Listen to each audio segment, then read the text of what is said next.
Good day, sir. This presentation is about the electrical machine. What is electrical machine? It includes device light motor, generators, and transformer processes. Ang mga machine na ito ay ang mga electromagnetic energy converter. In simple terms, they transform mechanical energy into electrical energy generators, electrical energy into mechanical energy motors, or they change voltage level in AC system through transformers. Three types of electrical machine. Mayroong tatlong pangunahing uri ng electrical machine na tatalakayin. There are the electrical motor, electrical generator, and the transformer. Bawat isa ay may kanya-kanyang role sa pag-handle ng kuryente at energy conversion. Electrical motor is a device that converts electrical energy into mechanical energy, typically by using electromagnetic interaction between a stationary stator and rotating rotor to create torque. Ang motor naman ay isang device na ginagamit to convert electrical energy into mechanical energy. Gumagamit ito ng electromagnetic interaction sa pagitan ng stator o rotor upang makagawa ng torque. These motors are powered by AC or DC sources and are used in everything from household fans and electric vehicles. Electrical generator is a machine that converts mechanical energy into electrical energy. Ang generator ay kabaliktaran ng motor dahil it converts mechanical energy into electrical energy. Nangyayari ito through electromagnetic induction kung saan ang isang conductor ay gumagalaw sa loob ng isang magnetic field para makagawa ng kuryente. Transformer. Transformer is an electrical device that transfers alternating current AC energy between circuits through electromagnetic induction. Ang transformer ay isang electrical device na naglilipat ng AC energy sa pagitan ng mga circuit gamit ang electromagnetic induction. It is usually used to increase or step up the voltage or decrease it, which is called step down. Types of motor. Sa slide na ito, ipinakita ang ilang specific types of motor gaya ng disk motor, stepper motor, at synchronous motor. Bawat isa ay may special design depende sa kung saan sila ginagamit. Dinagdag din dito ang shaded pole motor, pati na ang single phase at three phase induction motors. These induction motors are very common in both residential and heavy duty industrial applications. Disk motor is a specialized, compact, and flat electric motor where the rotor is a thin disk rather than a cylinder. Ang disk motor ay isang specialized at compact na motor kung saan ang rotor ay hugis thin disk sa halip na cylinder. This design allows for a very short axle length and high torque density, making it very efficient for its size. Stepper motor is a brushless synchronous DC motor that divides a full rotation into a series of small. Ang stepper motor ay isang brushless synchronous DC motor na hinahati ang bawat rotation into small, discrete steps. Dahil dito nagkakaroon ng precise precision control kahit walang feedback sensor, kaya sikat ito sa robotic.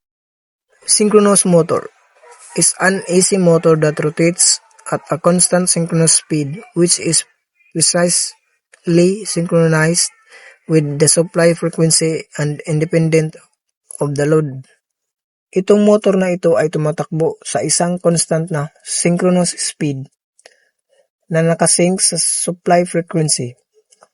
The rotor speed matches the rotating magnetic field of the stator regardless of the load being applied. Shaded pole motor is a simple, rugged, and low-cost single-phase AC induction motor that uses copper ring. Simple, matibay, at mura ang shaded pole motor na isang uri ng single-phase AC induction motor.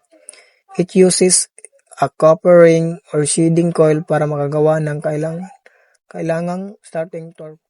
Single-phase induction motor is a type of AC electric motor that operates on a single-phase power supply commonly used in residential and light industrial applications.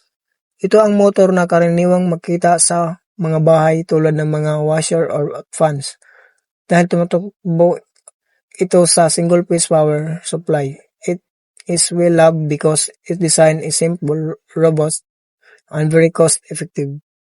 Three-piece induction motor is an industrial electric motor that uses three alternating current AC power supply, each 120 degree out of phase. Para naman sa mga mabibigat na trabaho gaya ng conveyors at large machinery, three-piece induction motors ang ginagamit. It uses three AC power supplies that are 120 degrees out of phase to provide smooth and constant power. Types of electrical generator. May iba't ibang klase rin ng generator piece sa kanilang gamit. Kasama rito ang standby generators, portable generators, at ang mga gasoline generators. Standby generators. Standby generators are large machines that are larger than an air conditioner. Ang standby generators ay malalaking makina na mas malaki pa sa air conditioner. Design ang mga ito para makapag-produce ng napakalaking amount of power kapag nagkaroon ng blackout. Portable generators. A portable generator can be used to power a variety of small tools and appliances for activities like tailgating, camping, and workshop work.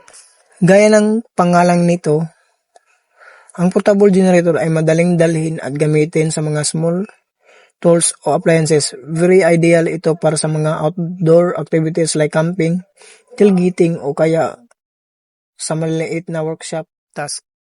Gasoline generators.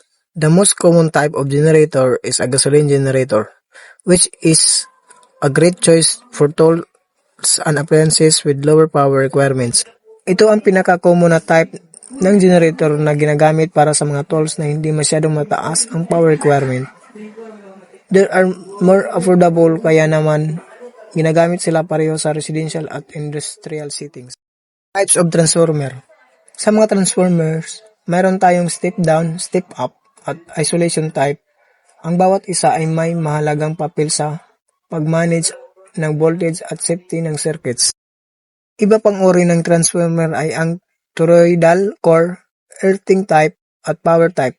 These are specialized for efficiency, grounding, or high capacity energy transfer. Step down is an electrical device that reduces alternating current AC voltage from a higher primary level to a lower secondary level. Ang step down transformer ay isang device na binabaan ang AC voltage mula sa mataas na primary level patungo sa mas mahabang secondary level.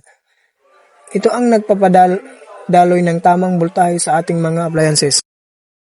Step up is an electrical device that increases voltage from lower primary level to a higher secondary level while proportionally decreasing the current. Baliktad naman ito dahil ang step-up transformer ay itinataas ang voltahe habang binabaan ang current. This is essential for long-distance power transmission to minimize energy loss. Isolation type separates two electrical circuits for safety and noise reduction, providing galvanic isolation where the input and output windings have no direct electrical connection. Ginagamit ito para paghiwalayin ang dalawang circuits para sa safety at upang mabawasan ang noise. It provides galvanic isolation, meaning walang direktang electrical connection ang input at output, protecting user from electric shock. Toroidal core is a highly efficient compact electrical transformer characterized by a ring shape. Ang transformer na ito ay may hugis donut na core na gawa sa iron o ferrite.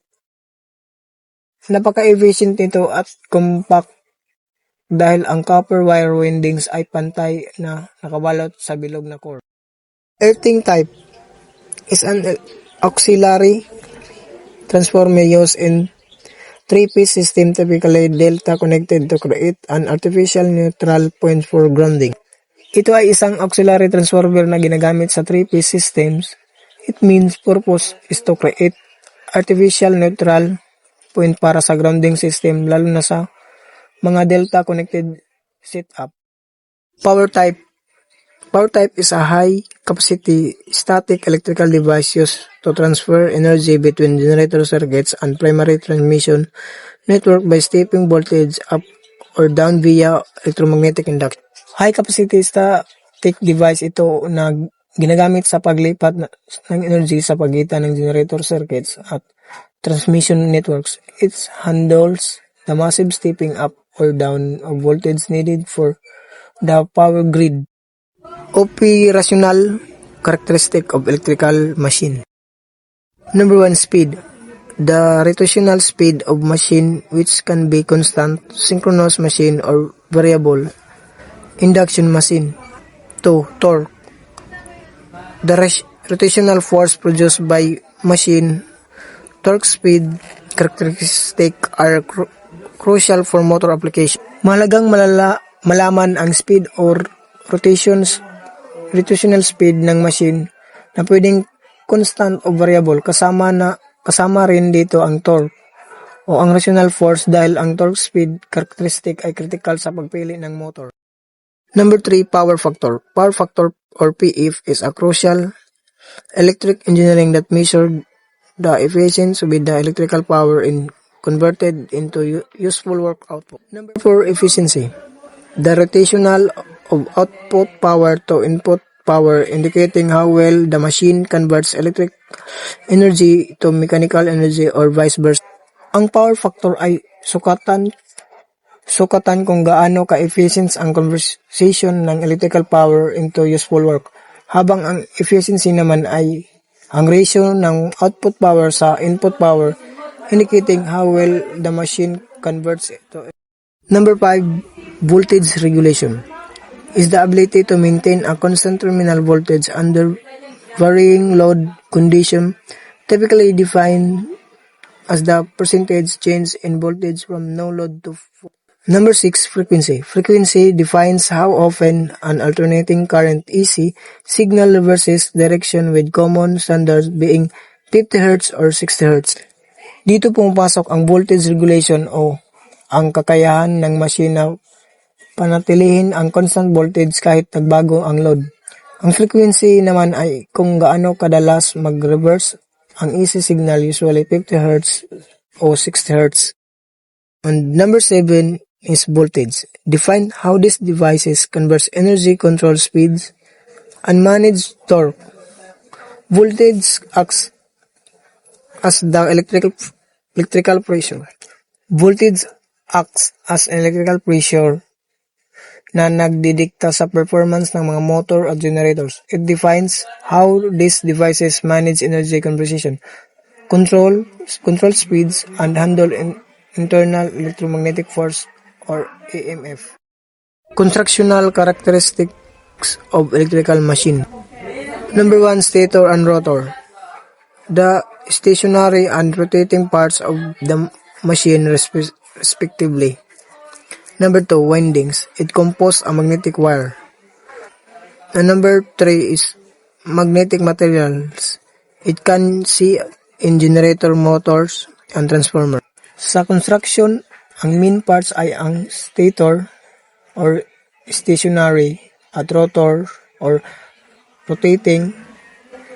Binubuo rin ito ng windings na gawa sa magnetic wire at iba't ibang magnetic materials na makikita sa loob ng mga machines. Principles and theory of electrical machine. Faraday's law or law of electromagnetic induction states that the induced EMF in any closed circuits is equal to the negative of change of the magnetic flux through the circuit. Ang buong operasyon ay based sa Faraday's law o law of electromagnetic induction. It states that the induced EMF in any closed circuit is equal to the negative change of magnetic flux through the circuit. That's all my report, sir. I hope you learned something about the topic. Thank you, sir, for listening.